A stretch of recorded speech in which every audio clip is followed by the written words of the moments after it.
안녕하세요, 김원기입니다. 오늘의 주제는 이혼을 한 사람들이 더 좋은 짝을 만나는 비법, 방법, 요거에 대해서 조금 말씀을 드리겠습니다. 요즘들은 이혼율이 상당히 높죠. 그래서 제 주변이나 저한테 상담 오시는 분, 이런 분들을 보면 잘 사는 분보다 이혼을 고민하는 분들이 훨씬 더 많은 것들을 볼 수 있고, 또 이미 이혼을 하신 분들도 있고, 예전에 비하면 이혼율이 상당히 높아진 게 사실입니다. 그렇지만 이분들이 여자의 경우를 좀 말씀드리겠습니다. 오늘은 보통을 보면 전 남편보다 오히려 더 못한 사람을 만난다, 이런 소리들 어른들이 많이 하죠. 그래서 예를 들어 미친놈을 피하려다가 더 미친놈 만난다, 뭐 이런 말들도 어른들이 해요.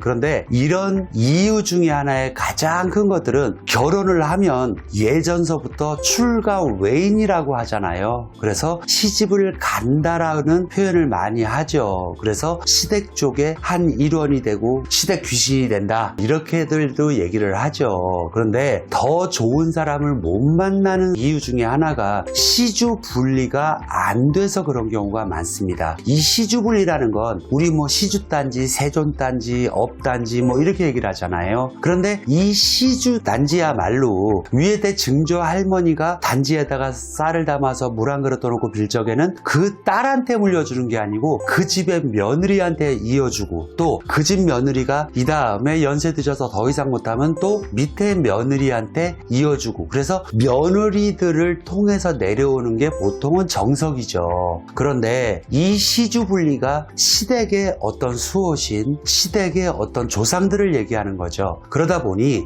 이혼의 사유는 각각이죠. 여자가 잘못하는 것도 있고 남자가 잘못하는 것도 있고, 그렇지만 조상들 입장에서 봐서는 팔이 안으로 굽는다고 자기 아들, 자기 자손, 손자 뭐 이런 경우에 아무리 망나니 짓을 해도 팔이 안으로 굽다 보니까 가정을 못 지키는 건 여자 탓, 이런 경우가 참 많습니다. 그러다 보니까 이 시댁의 조상의 영향을 계속 받고 있는 거예요. 특히 이혼을 할 당시에 자기가 아이가 있다, 그러면 보통 아이들은 남편 성을 따라서 시댁의 성을 따르고 있잖아요. 그러다 보니까 아이들이 시댁의 성을 따르고 있으니까 시댁의 조상들이 또 아이들을 도와주려고 연결하다 보니 사람들은 법적으로 이혼을 하고 별거를 하고 따로 살지만 시댁 조상의 영향을 그대로 받고 있는 경우가 많습니다. 그래서 이혼을 한 후에도 뭐 연애를 하고 뭐하고 한 건 인간사에서 이혼을 했으니까 얼마든지 상관없지만, 조상들이 보는 입장에서는 가정을 못 지킨 집 나간 며느리 취급을 받게 되는 거죠.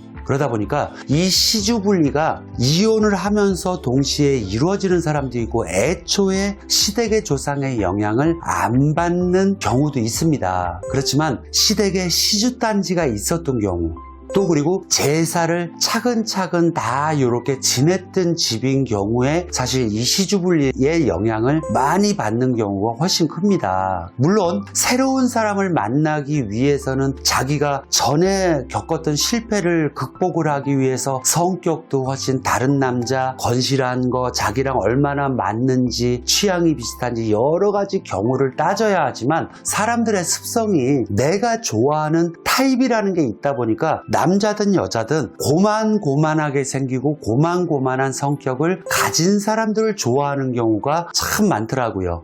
그래서 내가 혹시라도 이혼을 해서 또 아이를 키우고 있다, 이런 경우에 또 누구를 만났는데 자꾸만 나한테 도움이 안 되고 내가 의지할 수 없는 상대를 자꾸 만나게 된다, 이런 경우는 시주 분리를 한 번쯤은 의심해 보시고, 이 시주 분리를 통해서 여러분들이 더 좋은 행복한 새 짝을 만나기를 바라겠습니다. 다음 시간에 더 좋은 내용으로 다시 뵐게요. 감사합니다.